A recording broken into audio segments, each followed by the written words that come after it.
Well, it's a season to be jolly, isn't it? 12 nights of Christmas, mince pies, mulled wine and Dover Athletic. Let's hope it's going to be a white Christmas, and it is, because you're giving away free entry to the match on the 20th of December against Eastbourne. We are, yeah. It's a gesture from the club to the town, where times are particularly tough at the moment. You know, people are struggling. Every time you turn the TV on, there's a tax gone up or a price gone up, or, you know, people. It's not a particularly affluent area. We recognise it's the week before Christmas, and it's just a way of the club saying to the town, hey, come and have a bit of a party at Dover and enjoy the game. As you just mentioned, we're in the middle of a cost of living crisis, and as you say, Dover not the most affluent of towns, and people sort of look to football clubs, don't they? Because there's a sense of communities, and it's a place where people can forget the realities of life and go and enjoy themselves. It's exactly the point, Justin. Yeah, I mean, there's not much happening in Dover.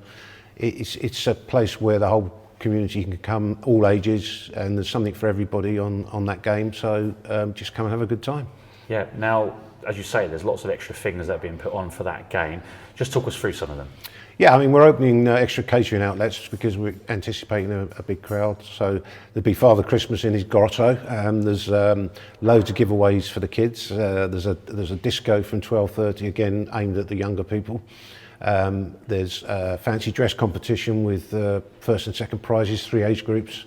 We're going to be serving mulled wine and various other things that are sort of in the festive spirit. So we're going to try and make it a bit of a Christmas party afternoon. Yeah, and the team's in really good form at the moment as well. You must be delighted with how it's all going.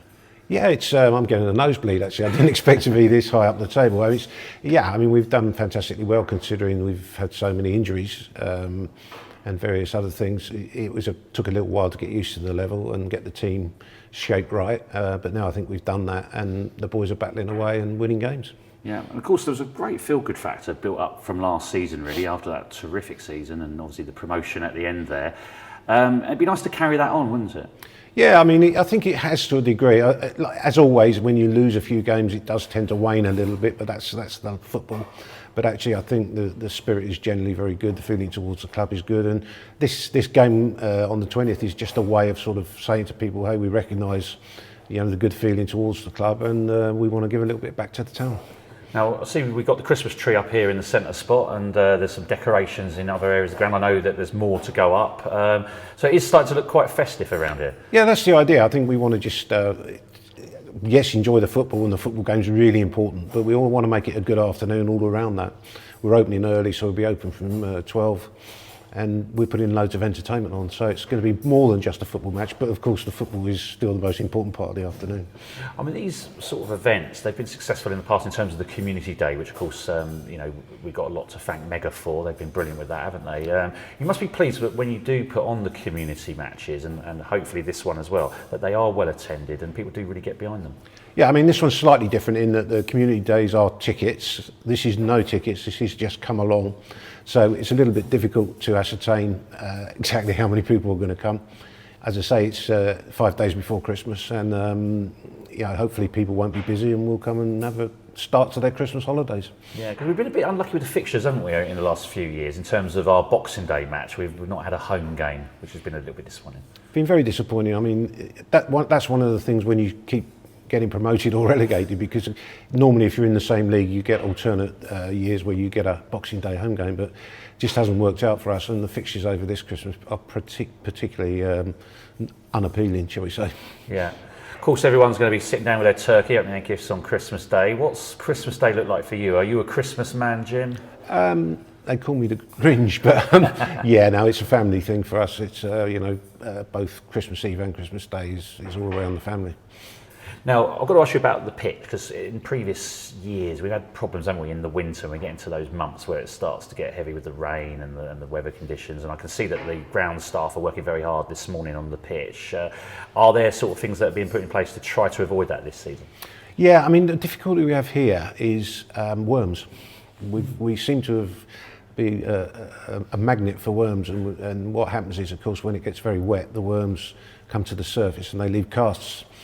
And when the ground's wet, if you try and mow or roll or treat the ground, then the worm casts flatten, and that gives you mud over the top of the grass. And there's very little you can do about that in wet weather. But the ground staff are working really hard, and I think the pitch is a lot better than it was last year, for example, during the wet period.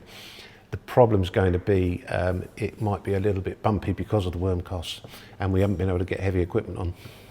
Now of course, all the problems we had earlier were well documented, but we're back on the up now in terms of results on the pitch. How's the general health of the club? How challenging has it been, and what sort of progress is being made on that front?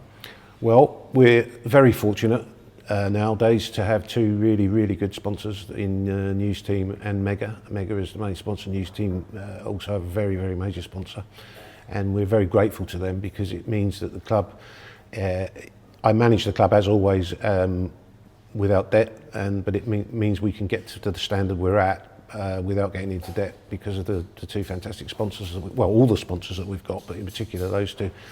Challenger Scaffolding, also very good sponsor to the club, and several others which I can't name them all on here, but we'll certainly be giving them a thank you at the end of the season. Yeah, because of course money was tight with budgets over the last couple of seasons, and I understand it's been a little bit more flexible this season. Is that right? Yeah, I mean, as I say, because we've been able to secure more sponsorship, that's gone exclusively into the playing budget, and that's enabled us to, shall we say, compete at this level.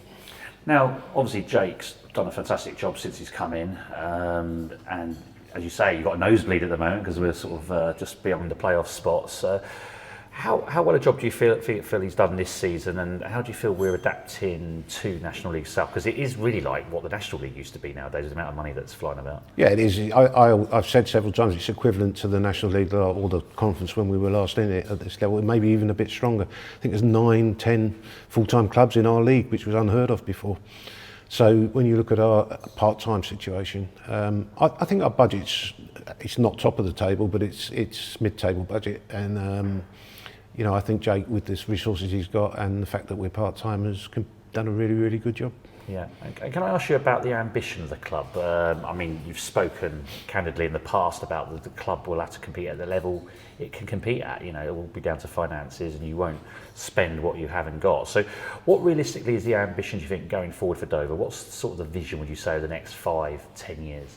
Well, you're right what you say. That all depends upon finance. As I say, we've been able to compete at this level because of our sponsorship. If we didn't have that sponsorship, we wouldn't be competing at this level.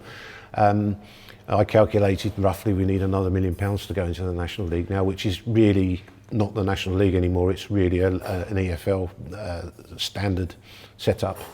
If you look at the amount of big clubs that are in there with big crowds and big budgets, you need a lot of cash to compete. And if you want to go into that league, what's the point of going into it to get relegated the following year? If you look at Truro, for example, you need to go into a league well financed to compete in the league. Otherwise, the crowd lose interest. You lose that good feeling that is around the place because you're losing every week. So you need to finance yourself properly to go into any league. So our ambition will be tempered by our finance, is the only answer I can give you to that question. I want to ask you about a wider topic. There's been a lot of discussion about the 3 up, 3 down. I mean, that's been going on for years, and obviously the National League are now campaigning for that with the EFL. First of all, are you in favour of that? And can I just ask you a little bit about the EFL themselves, because they've always wanted a fairer redistribution of the money coming down from the Premier League, and they want to sort of get rid of the parachute payments. But of course, they provide the relegated EFL clubs parachute payments in the National League, and it's quite a significant amount of money. It's over £1 million, I think, which is another reason why a little club like Dover can't compete in that league. Am I in favour of 3 up, 3 down? I think for the National League clubs that are well financed, it's a good thing. If you're talking about ambition of smaller clubs, in the old days, we got to the playoffs for the Football League here, not that long ago. I think it will make it almost impossible for the small clubs to compete for places in the Football League, and I think that sort of pyramid dream will be dead unless somebody's got millionaires backing them. Yeah.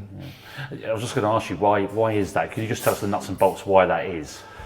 What? That it will be completely impossible for smaller clubs, or very difficult for smaller clubs to challenge for a place in the Football League. Very simple, finance. Yeah.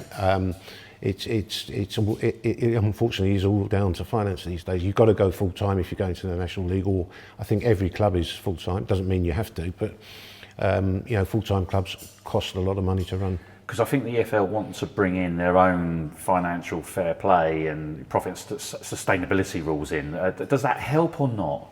I doubt it, because it will be aimed at the bigger clubs. It will allow the bigger clubs to be big, and the smaller clubs will have to compete, and they won't change that, I'm sure. So, I do think there should be a salary cap in level 1 and level 2, but people find ways around salary caps. We've spoken in the past, haven't we, about the possibility of getting a 3G, 4G pitch, whatever. Has there been any progress? What's the latest on that? It's being talked about. We don't have the support yet from the Dover District Council. We keep talking about it and trying to get it.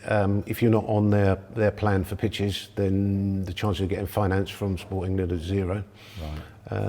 And they're expensive now. They're over £1 million to put down now.